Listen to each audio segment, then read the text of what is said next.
ये कहानी है अमेरिका की, और अमेरिका के न्यू जर्सी की। न्यूयॉर्क से करीब 45 मिनट का रास्ता है, और एक जगह है वहाँ पे वेस्टफील्ड, न्यू जर्सी के पास वेस्टफील्ड। ये कहानी वहीं से शुरू होती है। वेस्टफील्ड एक शांत, एक अच्छा खासा इलाका। यहाँ के लोग भी बहुत ही आमतौर पर जो कहते हैं कि बड़े सुकून के साथ रहने वाले। क्राइम और बड़ी बड़ी चीज़ों में इस शहर का उतना नाम नहीं होता। अमेरिका के कहते हैं 30 जो सबसे पीसफुल शहर है, उनमें से एक इस शहर का नाम आता है वेस्टफील्ड का। हाँ, करीब 50 साल या 52 साल पहले एक इंसिडेंट हुआ था जिससे पहली बार वेस्टफील्ड का एक नाम लोगों ने सुना था, और उसकी वजह ये थी कि 1970 में इस वेस्टफील्ड के एक घर में जॉन लिस्ट नाम का एक शख्स था जिसने अपनी वाइफ, अपनी मदर और 3 बच्चों का खून कर दिया था, और उसकी वजह से काफ़ी दिनों तक ये सुर्खियों में रहा मामला। इसके बाद छोटी मोटी कुछ घटनाएं हुई, लेकिन फिर कभी कुछ ऐसा हुआ नहीं। तो बड़ा ही पीसफुल इलाका वेस्टफील्ड का, और इसी इलाके की ये कहानी है। कहानी शुरू होती है 2014 में, जून का महीना है। डेरेक नाम का एक शख्स, न्यूयॉर्क का रहने वाला, एक लाइफ इंश्योरेंस कंपनी में अच्छे पोस्ट पे काम करने वाला, एक आम घर में पैदा हुआ, लेकिन अपनी पढ़ाई लिखाई नौकरी से उसने अच्छे खासे पैसे कमाए। जब उसका 40th बर्थडे आया, 40वां जन्मदिन, तब उसने एक नए घर में शिफ्ट होने का फैसला किया। डेरिक की वाइफ मारिया और इनके 3 बच्चे थे। 6 साल, 8 साल, बल्कि 5 साल, 8 साल और 10 साल की उम्र थी तब 2014 में। तो 3 बच्चे, डेरिक और मारिया, हस्बैंड वाइफ, ये लोग एक 3 बेडरूम के घर में रहते थे। अब उन्हें लगा कि बड़े बेडरूम वाले घर में शिफ्ट होना चाहिए, तो उन्होंने जून 2014 में इसी वेस्टफील्ड में, न्यू जर्सी के, एक बंगला खरीदा। 6 बेडरूम का ये बंगला था, और 6 लोकेशन पे था, बहुत ही खूबसूरत। इसकी तस्वीर भी आप कहानी में देखेंगे। और 2014 में इन्होंने जब ये ख़रीदा तो उस वक्त इसकी कीमत थी $1.4 मिलियन, मतलब 1.4 मिलियन, $14 लाख। घर ख़रीदने के बाद, चूँकि इन्होंने जब घर ख़रीदा तो उसकी कहा कि थोड़ी मरम्मत करते हैं। आमतौर पे लोग नया घर ख़रीदते हैं, अपने हिसाब से उसकी सजावट करते हैं। तो उन्होंने भी रंग रोगन, पेंटिंग, बाकी चीज़ें अपने हिसाब से कुछ उसको करना शुरू किया। मज़दूरों को लगाया गया, घर का काम शुरू हो गया जून 2014। अब ये था कि ये घर का मेंटेनेंस है वो सब कुछ ठीक हो जाए, उसके बाद पूरी फैमिली इस घर में शिफ्ट कर जाएगी। करीब 15 दिन गुजरता है, अभी जून का महीना ख़त्म भी नहीं हुआ है। घर में काम चल रहा था। डायरेक्ट एक दिन आया, घर के काम धाम को देखने लगा। घर से कुछ दूर पर वो अभी अपने ही घर में था, शिफ्ट हुआ नहीं था, क्योंकि घर एक बार पूरी तरह से मरम्मत हो जाए तब शिफ्ट करेंगे। तो करीब 15 दिन बाद जब मजदूर काम कर रहे थे, डेरिक को उस घर से एक एनवेलप मिला। उसने उठाया, एक लेटर था उसमें। उसने लेटर को पढ़ना शुरू किया। जो खत लिखा गया था वो इंग्लिश में था, मैं उसको हिंदी में आपको बताता हूं कि उसमें लिखा क्या गया था। सबसे पहले उसमें कि आपका स्वागत है, और ये जो घर खरीदा था वेस्टफील्ड में, इसका नंबर था 657 बोलेवार, 657 बोलेवार, ये उस बंगले का एड्रेस था। तो उस लेटर में जो लिखा हुआ था वो ये था, पहला लेटर था ये, कि आपका बहुत बहुत वेलकम है हमारे नए पड़ोसी, और आप मुझे इजाज़त दीजिए तो मैं आपका वेलकम करूं। आप यहाँ तक आए कैसे? क्या 657 बुलेवार में मौजूद ताकत ने आपको यहाँ बुलाया है? 657 बुलेवार मेरे और मेरे परिवार के लिए सदियों से बेहद इम्पोर्टेंट रहा है, और अब इसके 110वें जन्मदिन पर मैं इसकी देख रेख करूँगा। मेरे दादा ने साल 1920 में इस घर को संभाला, उसकी देखरेख की। उसके बाद 1960 से 1960 से मेरे फादर ने इस घर की देखभाल की, उस पर नज़र रखी, और अब मेरा वक्त आया। दादा ने पहले कर लिया, पापा ने बाद में किया, और अब ये मेरी जिम्मेदारी है कि मैं अपने इस घर की, इस पुश्तैनी घर की देखभाल करूं।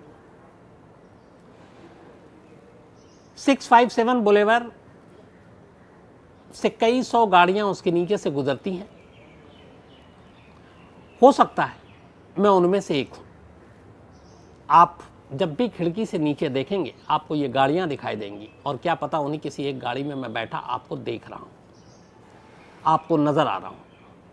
वहाँ चहलकदमी करते हुए आपको बहुत सारे लोग दिखाई देंगे, उन्हीं में से एक मैं हूँ।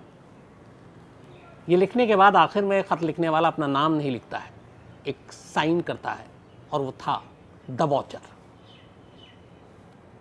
ये पहला लेटर था। डायरेक्ट ने लेटर पढ़ा, उसे लगा पता नहीं क्या है, उसे कोई ज़्यादा फिक्र नहीं हुई। उसने कहा पता नहीं किसी ने मजाक किया है, क्या किया। बात आई गई हो गई, काम चालू था। इसके करीब एक हफ्ते के बाद अचानक एक दूसरा लेटर आता है, वैसे ही लिफाफे में, उसी घर में। डायरेक्ट दूसरा लिफाफा खोलता है, उसके बाद उसमें लिखता है, जब वो लिखा हुआ था जो पढ़ता है, कि आपके बच्चे हैं, मैंने देखा है, जितने मैंने गिने तो शायद 3 बच्चे हैं। क्या आप चाहते हैं कि आपका घर जवान खून से भर जाए? क्या आपका पुराना घर बहुत छोटा था, जिसमें आपका बढ़ता परिवार ठीक से रह नहीं पा रहा था, या कोई लालच थी जो आप बड़े घर में आ गए? जो आपके बच्चों को यहां मुझ तक लाई, ये आपकी लालच है? एक बार मुझे उनका नाम पता चल जाए तो मैं खुद उन्हें अपनी तरफ खींच कर ले आऊंगा। ये दूसरा लेटर था। इस लेटर को पढ़ा तो अब थोड़ा सा पैनिक भी हुआ डायरेक्ट कि क्या मामला है, क्यों लिख रहा है। इसके बाद उसी लेटर में नीचे लिखा हुआ था कि क्या बच्चे छोटे कमरे में सोएंगे और आप सेकंड फ्लोर पर सोएंगे, जिसके बेडरूम की खिड़कियां सीधे सड़क किनारे खुलती हैं। मुझे पता चल जाएगा जब भी आप इस घर में शिफ्ट होंगे। कब शिफ्ट हो रहे हैं आप, ये मेरी मदद करेगा जानने में कि कौन किस बेडरूम में सो रहा है जब आप यहाँ शिफ्ट कर जाएंगे, और इसके बाद मैं बाकी चीज़ें अच्छे से प्लान कर सकता हूँ। ये दूसरे लेटर में लिखा हुआ था। अब इस लेटर को पढ़ने के बाद डायरेक्ट परेशान हुआ। उसने कहा कि पता नहीं क्या मामला है, और ये कौन है जो लेटर लिख रहा है। उसके बाद उसने जिस शख्स से ये घर खरीदा था उसके पास गया परेशानी में। उसने कहा कि मुझे ऐसे ऐसे 2 लेटर मिले हैं, और वो कह रहा है कि नीचे नाम पता नहीं, सिर्फ द वॉचर लिखा हुआ है, और एक तरह से इनडायरेक्टली धमकी दे रहा है, और उसे ये भी पता है मेरे घर में कितने बच्चे हैं, कौन कहाँ सोएगा, कब शिफ्ट करेंगे, और वो कह रहा है मैं आपको देखता रहूँगा। तो उस घर वाले ने कहा कि मैं 23 साल से इसी 657 बुलेवार में रह रहा हूँ, मुझे आज तक कोई लेटर नहीं मिला। फिर कहता है लेकिन 1 मिनट रुकिए, जब ये मैंने घर आपको बेचा और मैं उस घर से शिफ्ट होकर अपने नए घर में आया, उससे 2-4 दिन पहले मुझे एक ऐसा ही लेटर मिला, और उस लेटर में ये था कि आप क्यों जा रहे हो, आपको इस घर को छोड़ के नहीं जाना चाहिए, दूसरा कोई आएगा और उसमें तोड़ फोड़ करेगा। तो मुझे लगा कि ये सब बकवास है, तो मैंने उस लेटर को फेंक दिया। कहाँ फेंका मुझे ये भी याद नहीं। लेकिन अब पुराने मालिक को ये कि नए मालिक के पास भी लेटर आ रहा, तो उसने कहा कि ये कुछ गड़बड़ है। ये लोग वेस्टफील्ड पुलिस के पास पहुंचते हैं और कहते हैं कि हमें ऐसे ऐसे खत आ रहे हैं। पुलिस कहती है कि हो सकता है वेस्टफील्ड पुलिस कोई पड़ोसी हो जो तंग कर रहा है, आपको परेशान कर रहा हो, या कोई ऐसा जो नहीं चाहता कि आप यहाँ रहें, कोई ऐसा जो ख़रीदना चाहता था वो नहीं ख़रीद पाया, और इसीलिए ये सारी चीज़ें हो रही हैं। कोई बात नहीं, हम चेक करते हैं। अब उन्होंने, पुलिस ने जांच करनी शुरू की, पर कोई फ़ायदा नहीं, और कोई सुराग नहीं मिला कि इस लेटर को किसने लिखा, कहाँ से लिखा।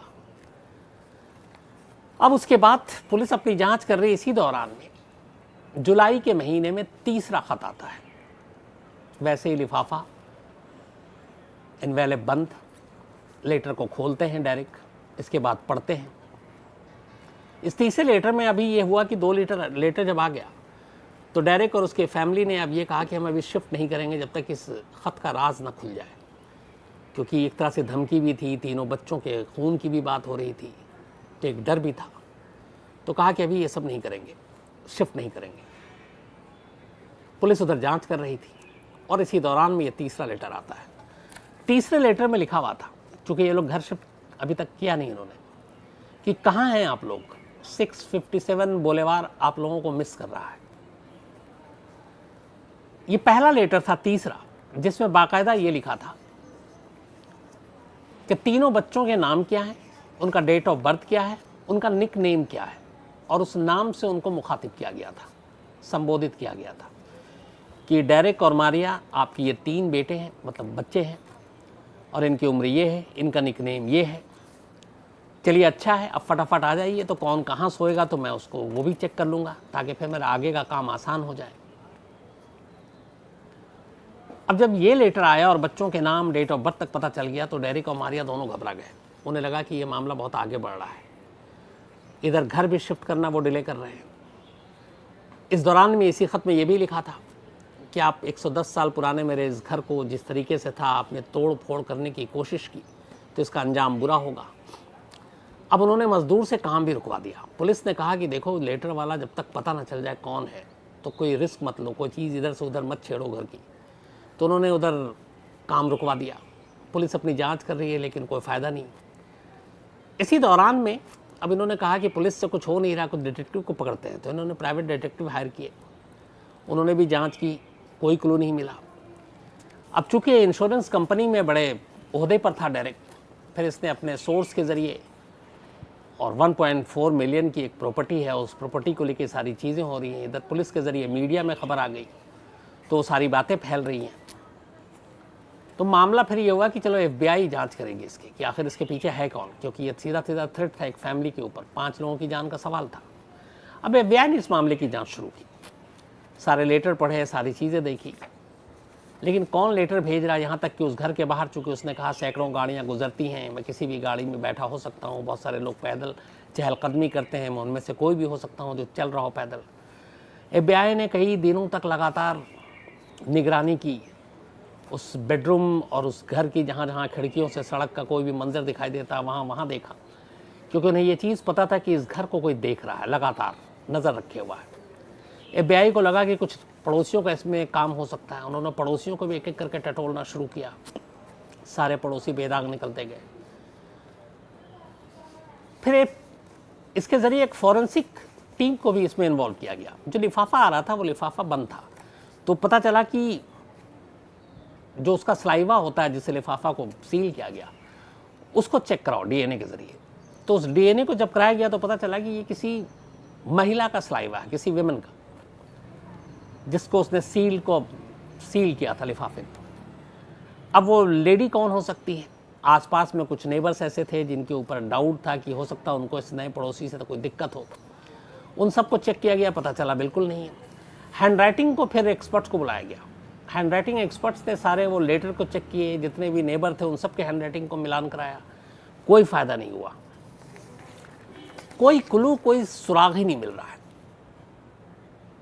अब जब FBI, detective, local police, forensic, handwriting expert सब नाकाम हो गए, तो इधर डेरेक और मारिया को ये लग रहा है कि इस घर में शिफ्ट करें कि ना करें। वक्त बीत भी रहा है।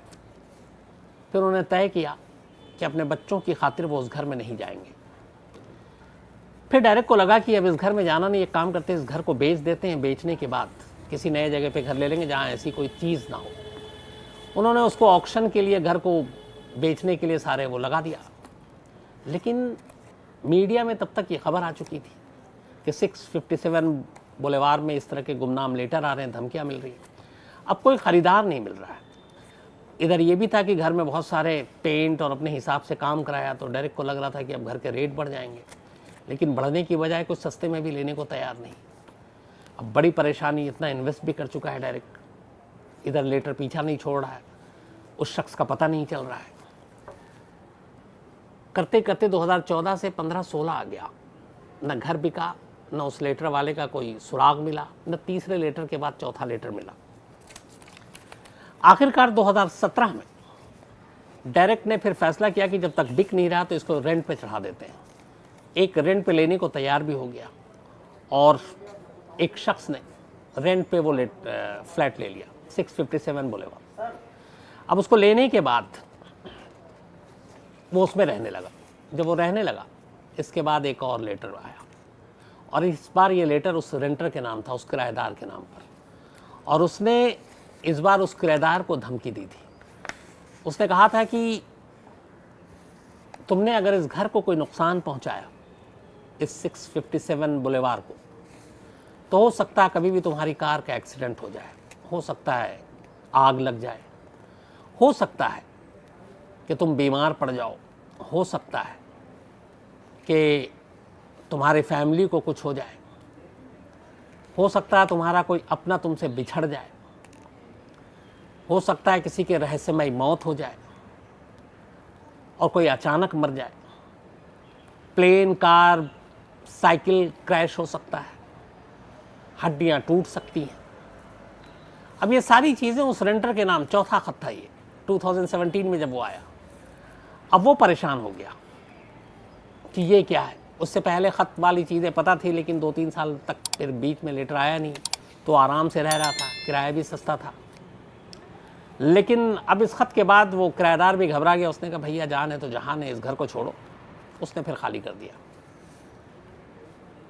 17 से 19 आ गया, घर अब भी नहीं बिक रहा था। लास्ट में 2019 में आखिरकार एक इंश्योरेंस कंपनी में काम करने वाले शख्स को ये सारी चीज़ें पता चली, तो उसने इस घर के लिए ख़रीदने की अपनी इच्छा जताई और फिर डील हुआ। और 2019 में 657 बुलेवार डायरेक्ट ने बेचा। 1.4 मिलियन में उसने इस घर को ख़रीदा था और 97 मिलियन, बल्कि उसने 1.4 मिलियन में ख़रीदा था और करीब 97 लाख में डॉलर इस घर को भेजना पड़ा, उसको बेचना पड़ा। यानी करीब करीब उसे 1.4 मिलियन टोटल लिया था और 97 लाख डॉलर, तो 14 और 3 17 17 लाख डॉलर का करीब उसको नुकसान हुआ। कम पैसे में उसने इस बंगले को बेचा। उससे पूछा गया बाद में, चूँकि ये बंगला काफ़ी सुर्खियों में था मीडिया की वजह से भी और इस द वॉचर की वजह से भी, तो उसने बताया, उसने जवाब दिया कि मेरे लिए अब पैसे माने नहीं रखते, नुकसान हुआ मैं जानता हूँ, लेकिन मेरी फैमिली की ज़िंदगी मेरे लिए ज़्यादा इम्पोर्टेंट थी और जहनी सुकून मेरे लिए ज़्यादा इम्पोर्टेंट था, और उसी सुकून और अपने फैमिली की भलाई के लिए मैंने इसे नुकसान होते हुए भी बेच दिया ताकि कम से कम अब मैं सही से रह सकूँ। इसके बाद डेरेक और उसकी वाइफ अपने तीनों बच्चों के साथ इस बंगले से कुछ दूरी पर उन्होंने दूसरा घर लिया, वहाँ शिफ्ट हो गए और 2019 से लेकर आज तक कुछ नहीं हुआ। और 2019 के बाद जिस शख्स ने ये बंगला लिया वहाँ पे भी उसके बाद से कोई लेटर नहीं आया। अब इसको लेके फिर बहुत सारी कहानियाँ आई। इसमें कहा गया कि एक तो द वॉचर मिला नहीं, वो कौन था जिसने गुमनाम लेटर लिखा, सारी जांच कर ली, नहीं पता चला। उस घर के पुराने इतिहास 100 साल के भी खंगाले गए तो पता चला कि वो सब अलग अलग रह रहे हैं, उनका इससे कोई लेना देना नहीं है। तो उनके नाम पे किसी ने इस तरह का लेटर लिखा। कुछ लोगों ने कहा कि खुद डायरेक्ट ने ही ये लेटर लिखा, क्योंकि इससे पहले वो इतने पैसे थे नहीं, बहुत सारी चीज़ें गिरवी रख के उसने छोटे से घर में रहता था, अचानक इतने पैसे आ गए कि उसने 1.4 मिलियन डॉलर का ये बंगला ख़रीदा और अब उसे लगा कि शायद वो इसका मेंटेनेंस और वो जो EMI लोन है वो चुका नहीं पाएगा, तो इसलिए उसने ये कहानी गढ़ी। लेकिन ये सारी चीज़ें भी कभी साबित नहीं हो पाई और ये गुमनाम ख़त और वो गुमनाम शख्स द वॉचर वो हमेशा के लिए रहस्य रहा। ठाणे का एक बाहरी इलाका है, थोड़ा सा वहाँ पे बाहर जाकर है, वहाँ पे लोगों ने अपने अपने मकान बना रखे हैं, कासरवाड़ावली। तो ये ठाणे के पास एक बाहरी इलाका है। तो यहाँ पे एक घर था जिसमें जो वहाँ के वारेकर फैमिली थे वो रहते थे। इस घर के जो मुखिया थे, जो सबसे बड़े बुजुर्ग, अनवर वारेकर अपनी पत्नी, अपने एक बेटे हसनैन वारेकर, बहू, 2 उनके बच्चे, और ये इनके साथ रहते थे। उनकी 4 बेटियां भी थीं, 3 की शादी हो चुकी थी, चौथी थोड़ी सी दिमागी रूप से उसकी तबीयत ठीक नहीं थी और उसका कुछ प्रॉब्लम था, तो वो घर पे रहती थी। तो बाकी जो 3 शादी हुई उन सब के भी अपने अपने शौहर, पति, उनके बच्चे, सब कुछ, और पूरा परिवार अच्छा खासा पैसे वाला भी, सब कुछ ठीक ठाक। तो इनका जो बेटा था हसनैन वारेकर, इसने कॉमर्स में ग्रेजुएशन किया और एक CA की कंपनी में, चार्टर्ड अकाउंटेंट की कंपनी में अच्छे खासे पोस्ट पे था, करीब 70-80 हज़ार रुपये उसकी सैलरी हुआ करती थी उस वक्त। लेकिन फिर कई सारी चीज़ें आई, उतार चढ़ाव भी आए, फिर इसने कर्ज़ लेने शुरू किए, करीब 60-65 लाख के इसके ऊपर कर्ज़ भी था। बट नहायत शरीफ, जितने पड़ोसी जितने तमाम लोग, उनका कहना था कि वो हमेशा लोगों से इज्जत से बात करना और दीन धर्म का भी पाबंद एकदम। ये जो पूरी वारेकर फैमिली थी, इनकी एक ख़ास बात ये थी कि हर हफ्ते ये एक फैमिली गेट टुगेदर किया करते थे और हर वीक में अलग अलग, जैसे कभी अनवर साहब के घर पे होती थी कि सारे उनकी जो बेटियां, उनके शौहर, उनके बच्चे सबको बुला लिया, तो कभी अगले हफ्ते उनमें से किसी बेटी के घर, फिर दूसरी तीसरी बेटी के घर। बट ये एक रूटीन में शामिल था कि हर हफ्ते पूरे फैमिली की एक गैदरिंग होती थी, दावत दी जाती थी जिसमें लोग खाना खाते थे।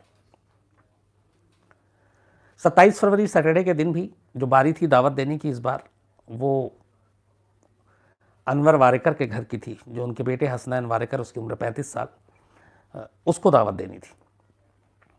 तो इसने अपनी सारी बहनों को बोला और उनको दावत पे बुलाया, घर पे खाने पे। 3 बहनें इसकी जो थीं, तीनों की शादी हो चुकी थी, उन तीनों को बुलाया और 3 और अपने रिश्तेदारों को उसने बुलाया। लेकिन एक अजीब चीज़ ये थी कि उसने जो 3 बहनों को बुलाया, उन तीनों बहनों के हस्बैंड को नहीं बुलाया। उसने कहा कि आपके लिए दावत संडे को होगी, और ये सैटरडे रात की बात थी। ये थी कि सैटरडे को ये दावत है, बहनें फिर यहीं रहेंगी और सैटरडे को आप लोगों की अलग से दावत होगी, घर पे ही होगी। तो सैटरडे का दिन उसके बाद तय हुआ, दावत का वक्त नज़दीक आया। उसके बाद ये खाना वाना घर में बना, ये कोल्ड ड्रिंक भी लेकर आया और जो 3 और लोगों को इसने बुलाया था अपनी बहनों और उनके अलावा, आंटी थी और एक आध 2 लोग और थे, वो नहीं आए किसी वजह से।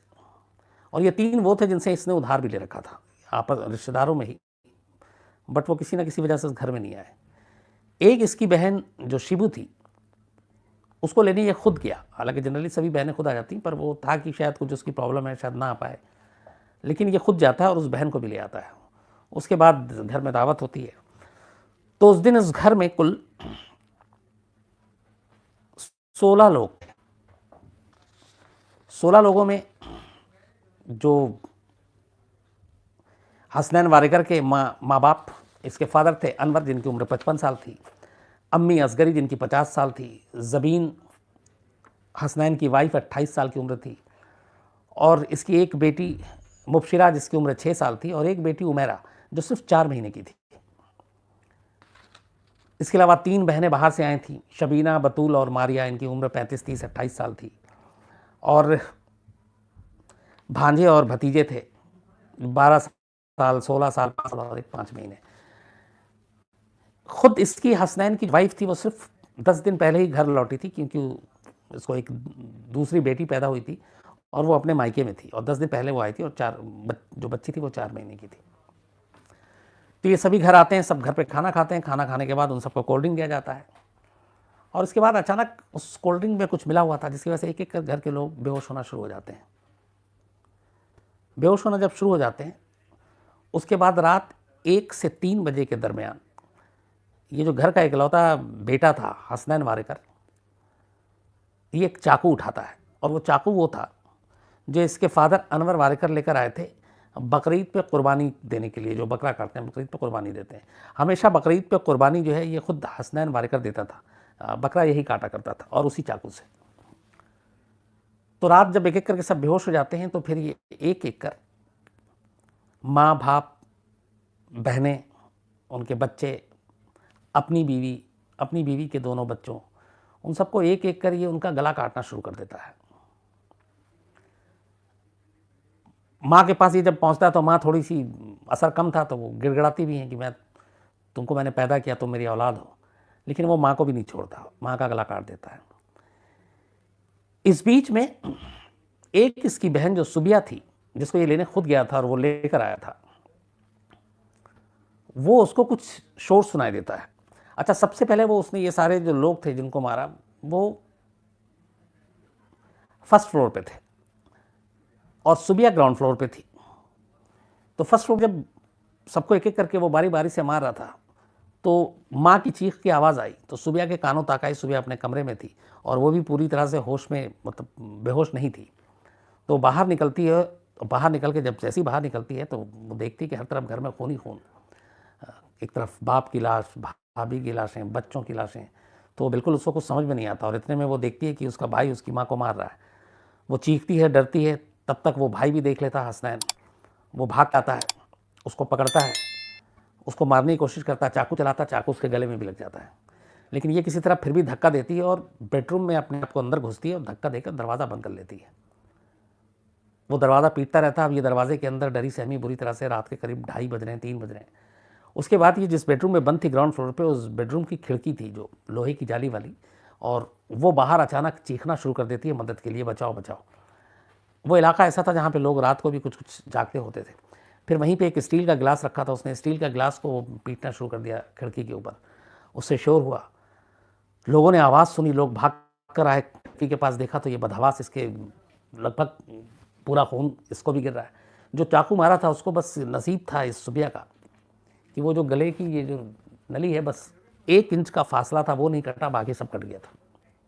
तो जितनी हिम्मत थी तब तक वो चिल्लाती है और कह रही थी भाईजान ने सबको मार दिया, भाईजान ने सबको मार दिया। तब तक लोग भाग के आते हैं, उसके बाद कहते हैं कि तुम आओ हम बात। तो उसने कहा कि नहीं, दरवाजे के बाहर मेरा भाई खड़ा है चाकू लेकर, वो मुझे मार देगा। तो फिर लोग कोशिश करके किसी तरह से खिड़की के जो रॉड है, वो जाली है, उसको तोड़ते हैं। सब पड़ोसी आकर मदद करते हैं। उन पड़ोसियों में कुछ रिश्तेदार भी थे, कुछ और भी कज़न थे, वो भी थे, सब आ जाते हैं और किसी तरह उस खिड़की को तोड़ के उसको, उस सुबिया को बाहर निकालते हैं। इस बीच में कुछ लोग पुलिस को कॉल कर देते हैं, पुलिस भी पहुंच जाती है। अच्छा, इस बीच में जब ये बेडरूम का दरवाज़ा बंद कर लेती है सुबिया, तो वो दरवाज़ा पीट रहा है हसनैन और ये कह रहा है कि तुम दरवाज़ा खोलो, मुझे अपने पास आने दो, नहीं तो मैं तुम्हारी बेटे को मार दूंगा। और सुबिया का एक बेटा था जो 4 साल का। अब ये घबराई भी होती है लेकिन दरवाज़ा नहीं खोलती है, क्योंकि उसने अपने आंखों के सामने सबको मारते हुए देखा था। तो जब ये दरवाज़ा नहीं खोलती, उसके बाद ये खिड़की के पास शोर मचा देती, फिर लोग आते हैं, खिड़की तोड़कर उसको बाहर निकालते हैं। इतने में पुलिस आती है। फिर पुलिस उसके बाद घर के अंदर आवाज़ देती है हसनैन को, वो सुनता नहीं है। फिर दरवाज़ा को तोड़ा जाता है। दरवाज़ा तोड़ने के बाद पुलिस जब अंदर घुसती है कुछ पड़ोसियों को साथ लेकर, तो ग्राउंड फ्लोर से लेकर फर्स्ट फ्लोर तक ऐसी एक जगह नहीं थी जहाँ खून ना हो, हर तरफ लाशें। और इसकी अपनी जो बीवी थी हसनैन, इसकी लाश जो ग्राउंड फ्लोर से फर्स्ट फ्लोर पे जाने का जो सीढ़ी था, उस सीढ़ी पे लाश पड़ी हुई थी। तो उससे पुलिस ने अंदाज़ा ये लगाया कि जब उसने अपनी बीवी को मारने की कोशिश की तो बीवी ने बचने की कोशिश की, और उस बचने के चक्कर में वो रूम से फर्स्ट फ्लोर से ग्राउंड फ्लोर की तरफ आ रही थी, क्योंकि सारे बाकी रिश्तेदार नीचे थे। लेकिन वो कामयाब नहीं हो पाई, उसको वो सीढ़ी के पास ही पकड़ लिया और उसने फिर सीढ़ी के पास उसका गला काट दिया, और इसलिए उसकी लाश सीढ़ी पे ही मिली। तो एक एक जगह पे, सीढ़ी से लेके रूम, किचन, हर जगह खून और लाशें पड़ी हुई थी। उसके बाद पुलिस जब ऊपर जाती है तो एक कमरे में देखती है कि बाकी सारी लाशों के गला जो है वो कटा हुआ है, लेकिन इस हसनैन वारेकर की लाश घर में पंखे से झूल रही थी। उसने फंदा लगाकर खुदकुशी कर ली, लेकिन उसका पूरा हाथ खूनम खून, उसके कपड़े पे खून। और कमाल ये था कि फांसी पे झूलते हुए, मरते हुए भी उसके हाथ से वो चाकू नहीं छूटा था, जिस चाकू से उसने अपनी ही फैमिली के 14 लोगों को मार दिया था, जिनमें माँ बाप, बीवी, बच्चे, बहन, बहन के बच्चे। तो खैर पुलिस एक एक कर फिर सारी लाशें ले जाती है, हॉस्पिटल ले जाती है। और सुबिया उस वक्त तक जब बाहर निकली तो दहशत और ज़ख्म की वजह से बेहोश हो गई। उसे हॉस्पिटल ले जाया जाता है। वहाँ पे करीब उसके 17-20 टाँके आते हैं, और डॉक्टर जब वो पूरा एग्जामिन करता है तो कहता है कि वो बहुत ही नसीब वाली थी, सिर्फ 1 इंच के फासले से उसका ये कटने से रह गया, वरना 14 की जगह अंदर 15 लाशें होती। सदमे में और गले में सारा टाँका, धीरे धीरे खैर वो ख़तरे से बाहर होती है, और उसके बाद पुलिस को बयान देती है। जब सुबिया बयान देती है तो फिर वो पूरी कहानी सामने आती है, और वो बताती है कि किस तरह मेरे भाई ने एक एक करके सबको मारा था। तो उस रात की कहानी जो मैंने आपको बताई, ये सारी चीज़ें यही बताती है। अब लेकिन इसमें 2-3 चीज़ें थी कि एक ही फैमिली के इतने सारे लोगों का कत्लेआम घर का एक बेटा क्यों करता है, इसके पीछे क्या उसका मकसद था। पुलिस, जाहिर सी बात है, इसके लिए इकलौती चश्मदीद घर में बची थी, वो थी सुबिया, उसकी बहन। उससे पूछताछ करती है तो सुबिया से पता चलता है कि 4 साल पहले, ये चूँकि 2016 में होता, 2012 में भी एक बार इस घर के कुछ लोग अचानक बेहोश हो गए थे। बाद में पता चला फूड पॉइजनिंग है, लेकिन वो भी, उसमें कुछ बेहोशी की दवा तब भी दी थी इसी हसनैन वारेकर ने, और उस वक्त भी शायद मारने की कोशिश थी, लेकिन वो कामयाब नहीं हो पाया। खैर अब पुलिस सारा मोटिव पता करती है तो पता चला घर के फाइनेंशियल हालत बिल्कुल ठीक है, कोई प्रॉब्लम नहीं थी, पढ़े लिखे लोग थे। लोगों आसपास में इलाके में बड़ी इज्जत थी। और ख़ुद हसनैन के बारे में पूरा इलाका ये कह रहा था कि बचपन से लेकर आज तक यहाँ पला बड़ा बड़ा हुआ, उसमें कभी कोई बुरी ऐब नहीं देखी, कभी किसी से झगड़ा नहीं हुआ, उसने एक चींटी नहीं मारी, अपने से बड़ों से मिलता था तो नज़रें झुका कर बात करता था। लेकिन अब एक बहन कह रही है कि उसने खुद आंखों से देखा और मेरा भाई सबको मार रहा है, तो वो मानने की वजह भी नहीं थी कुछ। तो पुलिस उसके बाद एक एक चीज़, उसके फ़ोन डिटेल, कॉल डिटेल, उस किससे बात की, आखिरी में किससे बात चल रही थी, सारी चीज़ें छानबीन करती है, कोई ऐसी चीज़ नहीं मिलती। फिर पता चलता है कि इसकी एक बहन जो है हसनैन की, बतूल जिसका नाम था, बस इकलौती वो थी जिसकी शादी नहीं हुई थी और उसकी उम्र करीब, बतूल की हो गई थी 29-30 साल। उसकी थोड़ी सी दिमागी हालत ठीक नहीं थी और उसका इलाज चल रहा था। बाकी 3 बहनों की शादी हो गई थी, टोटल 4 बहनों में। तो जब सारी चीज़ें बातचीत हुई तो फिर सुबिया ने बताया कि जो दिमागी रूप से जो उसकी बहन कमज़ोर थी, उसका जो इलाज चलता था तो डॉक्टर एक दवा देते थे, वो दवा वो हमेशा खाती थी। लेकिन बीच में कुछ वक्त से अचानक अपनी बहन की दवा हसनैन खाना शुरू कर दिया। एक दिन उसकी अम्मी ने देख लिया और उन्होंने उससे पूछा कि ये क्या है, तो उसने कहा कि ये तुम इसकी दवा क्यों खा रही हो, तो दिमागी रूप से वो क्योंकि फिट नहीं है इसलिए ये दवा है, और तुम ठीक ठाक हो। तो इसने कहा कुछ नहीं, इस दवा का इतना कोई असर नहीं होता बड़ी। लेकिन वो अजीब चीज़ लगी थी कि वो अपनी बहन की दवा क्यों खा रहा है, और उसने कई बार खाया। लेकिन उसका पूरी इन्वेस्टिगेशन में कहीं ये पता नहीं चला कि उसका कुछ दिमागी रूप से कुछ ऐसा ही प्रॉब्लम थी या कोई इलाज किया उसने कभी नहीं किया। लेकिन सुबिया ने बताया कि एक बार बतूल ने उससे बताया था कि हसनैन ने उसके साथ कुछ अजीब हरकत करने की कोशिश की थी, जो बहन जिसकी दिमागी हालत ठीक नहीं थी। तो सुबिया ने अपनी बाकी बहनों को भी बताया और एक दिन उसकी माँ भी थी, उनके सामने बताया। कह रहे हैं कि जब वो ये बात बता रही थी कि ये जो भाईजान हैं, ये हमारी एक जो बहन, उनके साथ कुछ गलत हरकत कर रहे हैं, तो उस वक्त घर में पर्दे के पीछे हसनैन खड़ा हुआ था। एक जो पूरी बातें आई, जो सुबिया ने ही बताया कि उसे बाद में कैसे यकीन हुआ, तो उसने सुन ली थी और उसे ये पता चल चुका था कि इस पूरे घर के लोगों को शायद उसकी इस कारस्तानी के बारे में पता चल चुका है। तो वो तभी बहुत गुस्से में आ गया था। दूसरा, पता चला कि उसके ऊपर काफ़ी उसने अपने रिश्तेदारों से बहुत सारे पैसे कर्ज ले रखे थे, और अपनी उस दिन फैमिली जो बहनें इन सबको बुलाने के अलावा जो उसने 3 और लोगों को बनाया था, 3 रिश्तेदारों को वो 3 रिश्तेदार थे जिसने इसने पैसे ले रखे थे उधार। तो पुलिस का मानना था कि ये शायद इन लोगों को भी उस रात इसको ठिकाने लगाने की प्लानिंग थी। लेकिन वो लोग आए नहीं, उनका नसीब अच्छा था और वो बच गए।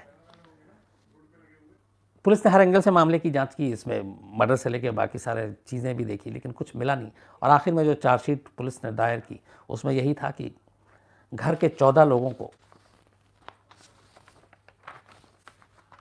बीच में हालांकि तंत्र मंत्र और एक ये भी था कि एक दरगाह पे जाता था बाबा के पीछे, लेकिन उसके कोई प्रूफ नहीं मिले। तो जो 14 लोग जिनके जो हसनैन के हाथों मारे गए, उसके फादर अनवर 55 साल, माँ असगरी 50 साल, ज़बीन उसकी अपनी बीवी 28 साल, मुश्तिरा उसकी बेटी 6 साल, उमैरा उसकी दूसरी बेटी 4 महीने पहले जो पैदा हुई थी, शबीना उसकी बड़ी बहन जिसकी उम्र 35 साल, बतूल उसकी दूसरी बहन यही जो दिमागी रूप से ठीक नहीं थी 30 साल, मारिया उसकी तीसरी बहन 28 साल, अनस 12 साल का उसका भांजा, इसके अलावा सादिया 16 साल की उसकी भांजी, अली हसन 5 साल का उसका भांजा, उमैरा 7 साल की भांजी, यूसुफ 4 साल का भांजा और अर्शिया एक 5 महीने की उसकी भांजी। ये 14 लोग थे। 15वीं शुबिया जो है वो बच गई घायल होकर, और बाद में उसको अस्पताल से छुट्टी भी मिली। और इस हादसे के बाद, चूँकि उसको बहुत बाद में पता चला कि उसका भी एक बच्चा जो बेटा था वो उसके अपने भाई के हाथों मारा गया, तो बहुत ज़माने तक वो सदमे में रही। फिर उसका बहुत सारे अलग अलग तरीके से इलाज किया गया। ये भी कहा गया कि जब भी वो आए तो कोई इस हादसे के बारे में बात ना करे। 1-1.5 साल तक किसी में उस इलाके के लोगों की भी फिर हिम्मत नहीं कि उस घर के अंदर जाएं, गुजरें, रहें वहाँ पे। वो एक डर खौफ बैठ गया था। इवन ये है कि कहते हैं कि एक लोकल न्यूज़ चैनल का कैमरामैन था, जब ये हादसा हुआ वो हॉस्पिटल गया और उसके बाद उसने वो जो सारा सीन देखा तो इतना सदमे में चला गया कि हार्ट अटैक से उसकी मौत हो गई। और फिर पूरे उस इलाके के लोगों ने गली में गुजरते हुए देखा, जो कभी भी नहीं देखा और ना ऊपर वाला किसी को देखा है, कि एक साथ 14 जनाजा एक घर से निकल रहा हो।